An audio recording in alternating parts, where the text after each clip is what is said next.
Hi, this is Alice, and this is our fifth video in a series of best practices for nonprofit board members. In this video, we will be discussing how to work collaboratively when addressing the organization's finances and how to integrate strategic finance into the governance role. Collaboration is key during any environment, but particularly during a crisis.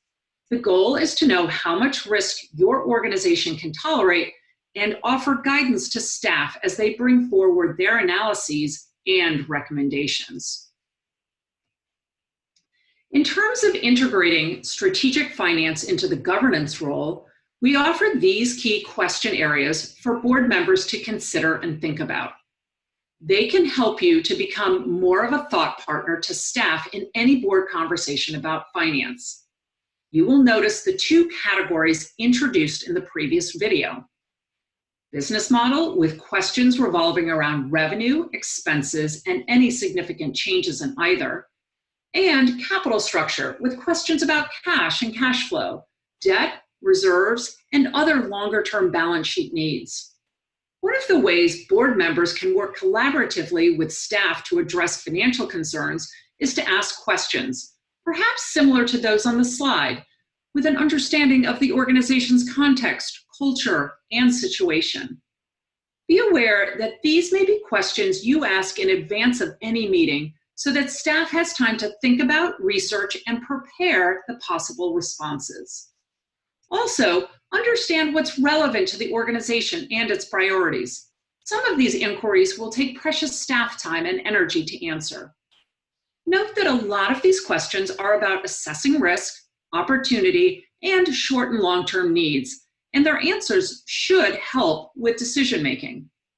Some decisions will be made by staff without the board. Other decisions, staff will need to rely on the board.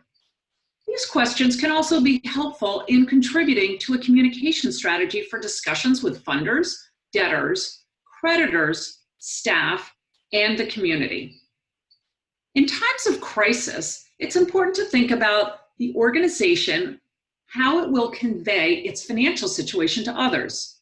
For instance, it's essential to identify the target audience. Knowing who you are trying to reach will help you tailor your message. Do you want to generate discussion and ideas? Or do you want to state clearly your situation, need, and call to action?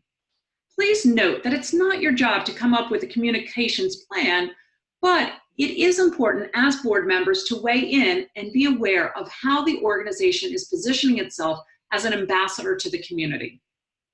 Also, think about making a special, unrestricted gift to support the organization, especially if the need is great. This would be in addition to your regular giving. That's it for this video. Next up, we'll talk about full cost.